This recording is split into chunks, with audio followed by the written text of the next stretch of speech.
ਕੁਝ ਖਾਸ ਖਬਰਾਂ ਦਾ। ਪੀਜੀਆਈ ਦੇ ਵੱਲੋਂ ਵਿਸ਼ਵ ਫਿਜ਼ੀਓਥੈਰੇਪੀ ਹਫ਼ਤਾ ਮਨਾਇਆ ਜਾ ਰਿਹਾ ਹੈ। ਇਸ ਸੰਬੰਧੀ ਡਾਕਟਰ ਅਨਿਰੂਪ ਨੇ ਜਾਣਕਾਰੀ ਦਿੱਤੀ ਹੈ ਕਿ ਸਮੇਂ ਦੇ ਵਿੱਚ ਹਰ ਵਿਅਕਤੀ ਲਈ ਥੈਰੇਪੀ ਕਿੰਨੀ ਮਹੱਤਵਪੂਰਨ ਹੋ ਗਈ ਹੈ। ਭਾਵੇਂ ਮਾਨਸਿਕ ਸਿਹਤ ਦੇ ਮਾਰ ਦੀ ਗੱਲ ਕਰੀਏ, ਜਿੱਥੇ ਆਮ ਜੀਵਨ ਦੀਆਂ ਬਿਮਾਰੀਆਂ ਜਿਨ੍ਹਾਂ ਨੂੰ ਦਬਾਉਣ ਨਾਲ ਨਾ ਆਪਰੇਸ਼ਨ ਨਾਲ ਠੀਕ ਨਹੀਂ ਹੁੰਦਾ, ਹੁਣ ਇਹ ਥੈਰੇਪੀ ਤੋਂ ਠੀਕ ਹੋ ਰਹੀ ਹੈ। ਇਹ ਵਿਸ਼ਵ ਵਰਲਡ ਥੈਰੇਪੀ ਦਿਵਸ ਲੋਕਾਂ ਨੂੰ ਜਾਗਰੂਕ ਕਰਨ ਦੇ ਲਈ ਮਨਾਇਆ ਜਾ ਰਿਹਾ ਹੈ। ਫਿਜ਼ੀਓਥੈਰੇਪੀ ਡੇ ਵੀਕ ਜਿਹੜਾ ਹੈ ਹੁਣ ਪੀਜੀਆਈ ਵਿਖੇ ਮਨਾਉਣ ਜਾ ਰਹੇ ਨੇ। 3 ਸੈਪਟੈਂਬਰ ਤੋਂ ਉਸਦੀ ਸ਼ੁਰੂਆਤ ਹੋ ਜਾਏਗੀ ਔਰ ਅੱਜ ਦੀ ਭੱਜ ਦੌੜ ਦੀ ਜ਼ਿੰਦਗੀ ਦੇ ਵਿੱਚ ਇਸ ਤਰੀਕੇ ਦੇ ਨਾਲ ਟੈਕਨੋਲੋਜੀ ਵਧਦੀ ਜਾ ਰਹੀ ਹੈ, ਉਸ ਦੇ ਨਾਲ ਹੁਣ ਜਿਹੜਾ ਕਿ ਥੈਰੇਪੀ ਹੈ ਉਹ ਬਹੁਤ ਜ਼ਰੂਰੀ ਹੋ ਚੁੱਕੀ ਹੈ। ਅਨਿਰੁੱਧ ਸਰ ਨਾਲ ਇਸ ਵੇਲੇ ਡਾਕਟਰ ਅਨਿਰੁੱਧ ਕਿਸ ਤਰੀਕੇ ਦੇ ਨਾਲ ਚੰਡੀਗੜ੍ਹ ਪੀਜੀਆਈ ਵਿਖੇ ਵਰਲਡ ਥੈਰੇਪੀ ਡੇ ਜਿਹੜਾ ਮਨਾਇਆ ਜਾ ਰਿਹਾ ਹੈ ਔਰ ਅੱਜ ਦੇ ਸਮੇਂ ਦੇ ਵਿੱਚ ਕਿੰਨੀ ਕੁ ਜ਼ਰੂਰਤ ਇਸ ਦੀ हो चुकी है। सबसे पहले तो मैं आपका इंडिया न्यूज़ पंजाब हरियाणा हिमाचल का बहुत बहुत धन्यवाद व्यक्त करना चाहूँगा कि जो जन जागरूकता अभियान हम पूरे देश भर में चलाने जा रहे हैं, विश्व फिजियोथेरेपी सप्ताह 2023 जो मनाने जा रहे हैं, इसमें आप सब आए इस कवरेज के लिए, इसके लिए आपका हृदय से बहुत बहुत धन्यवाद। हमारा जो ये विश्व फिजियोथेरेपी सप्ताह है ये 3 सितंबर से शुरू होकर 10 सितंबर तक एक राष्ट्रीय स्तर का कार्यक्रम, जिसमें सर्वप्रथम मिशन चिरंजीवी भारत, जिसके अंतर्गत हम देश के 13 राज्यों में निःशुल्क फिजियोथेरेपी परामर्श camp, medical camp, Ayurveda camp, dental camp आयोजित करने जा रहे हैं, जो कि 3 तारीख को देहरादून में होने जा रहा है। उसमें भी कई सारे गणमान्य उसमें आने वाले हैं। 4 तारीख को बिहार में, क्योंकि 5 तारीख को शिक्षक दिवस है, तो 4 तारीख को बिहार में शिक्षकों के बीच में एक सेमिनार आयोजित करने जा रहे हैं कि कैसे जो हमारे शिक्षक हैं, जो हमारे टीचर्स हैं, वो कैसे फिजियोथेरेपी को लेकर अवेयर रहें और कैसे वो, क्योंकि देखिए जो टीचर होता है वो समाज में, उन्होंने समाज के पुरोधा हैं, उन्होंने समाज का निर्माण करना है। हम सब कहीं ना कहीं टीचरों से ही निकल के आज आगे अपने जीवन में बढ़े, तो कैसे हमारे टीचर्स अवेयर रहें, टीचर्स रोगों से दूर रहें, इसके लिए 4 तारीख को बिहार में टीचरों के बीच में सेमिनार आयोजित होने वाला है। 5 से 7 सितंबर तक एक राष्ट्रीय स्तर का, माननीय प्रधानमंत्री जी ने कहा है फिट इंडिया हिट इंडिया, तो फिट इंडिया के मंत्र पर आगे बढ़ते हुए 5 से 7 तारीख तक काइनेसिस स्पोर्ट्स एडिशन, जो पीजीआई चंडीगढ़ में पटियाला से, पंजाब से, हरियाणा से, हिमाचल से कई सारे खिलाड़ी, इसमें बैडमिंटन और एथलेटिक्स का एक टूर्नामेंट आयोजित होने वाला है। 8 सितंबर को हमारे कारगिल विक्टर हैं कैप्टन योगेंद्र यादव जी, कैप्टन विक्रम बत्रा जी, जिन्हें हमें दिल मांगे मोर का मंत्र दिया था, ऐसे कैप्टन विक्रम बत्रा जी की पूर्व संध्या पर एक रक्तदान शिविर मिशन जीवन रेखा के अंतर्गत हम आयोजित करने जा रहे हैं। 9 सितंबर को, जिसे कहते हैं कि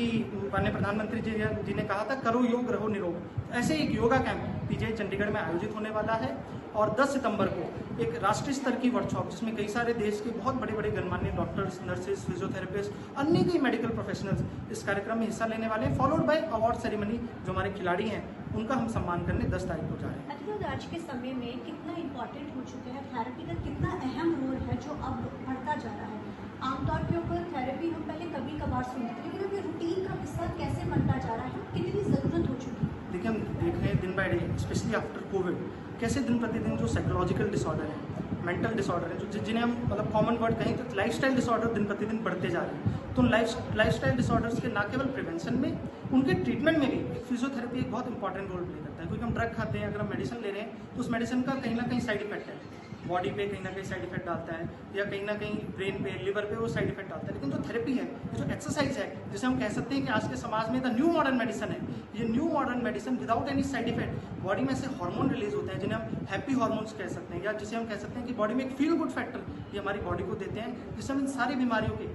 only prevention and also treatment, दोनों में एक बहुत इंपॉर्टेंट फैक्टर प्ले करते हैं। आज के समय में कितने जो पेशेंट्स हैं पीजीआई में अनिरुद्ध पहले से बड़े हैं, और थेरेपी में किस तरीके के नए ऐसे पेशेंट्स आए हैं जो शायद जिन्होंने बहुत मेडिसिन खाई हैं और अब उनको लगता है कि थेरेपी ही हमारे लिए बेस्ट ऑप्शन है, जो डॉक्टर भी रेकमेंड कर रहे हैं। देखिए, ऐसे पेशेंट्स हम डेली देखते हैं जो कई सारी मेडिसिन से ठीक नहीं हुए, लेकिन अंततोगत्वा फिजियोथेरेपी के माध्यम से हम देख रहे हैं न्यूरोलॉजिकल डिसऑर्डर, कई सारे ऐसी बीमारियां हैं जिनमें सर्जरी से हम फिजियोथेरेपी के माध्यम से पेशेंट को सर्जरी होने से बचा सकते हैं। तो फिजियोथेरेपी का समाज के उत्थान में, समाज के कल्याण में,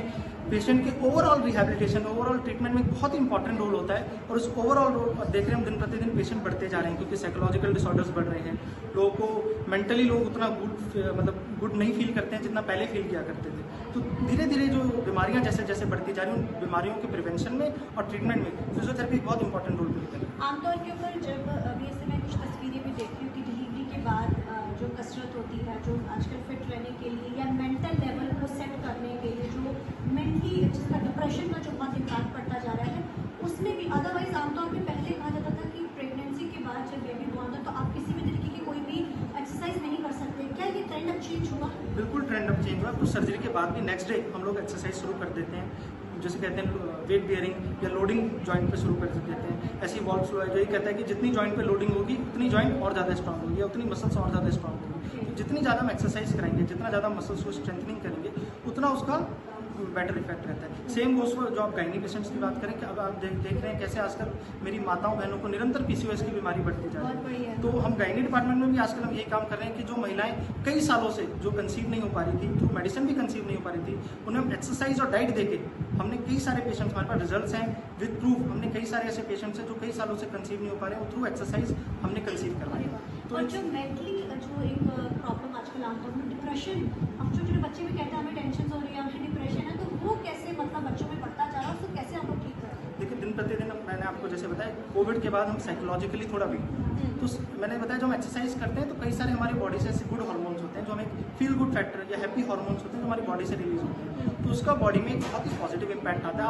हम सब ये तो मतलब नॉर्मल जनरल सी बात है, अगर हम सब भी आधा घंटा वॉक करते हैं तो उसका हमें अच्छा लगता है, जैसे कहते हैं फील गुड फैक्टर एक फील होता है। तो एक्सरसाइज का एक बहुत ही इंपॉर्टेंट रोल है और इस विश्व फिजियोथेरेपी सप्ताह के माध्यम से मैं आपके माध्यम से, क्योंकि हम देश के विभिन्न कोनों में जाने वाले हैं, मैं आपके माध्यम से सभी देशवासियों से अनुरोध करूंगा कि ये जन जागरूकता अभियान है, कि जनता में जागरूकता है कि कैसे ये जो एक्सरसाइज का न्यू मॉडर्न मेडिसिन है कि जन जन तक पहुंच सके, जन जन इसका लाभ उठा सके, क्योंकि इसका कोई नुकसान तो है नहीं, एक्सरसाइज करने का नुकसान तो कुछ होता नहीं, तो इसलिए आप इसको जन जन तक इसका लाभ उठा सके, जन जन इसका फायदा उठा सके, इसके लिए जन जागरूकता अभियान हम देश भर में चला रहे हैं और यह अभियान देशवासियों के सहयोग से ही, देशवासियों के आशीर्वाद से ही पूरा होगा। इसलिए मैं आपके माध्यम से, क्योंकि आप तो राष्ट्रीय स्तर का चैनल है, आपके माध्यम से देशवासी इसमें हमारा सहयोग करें, जिससे हम एक राष्ट्र निर्माण में एक नई अलग, हम राष्ट्र के लिए एक अलग कार्य करके समाज में एक अभूतपूर्व योगदान दे सकें। Thank you so much. तो इसी साथ गल करते अनिरुद्ध जिन्हों ने जानकारी दी कि किवें अज थैरेपी है जो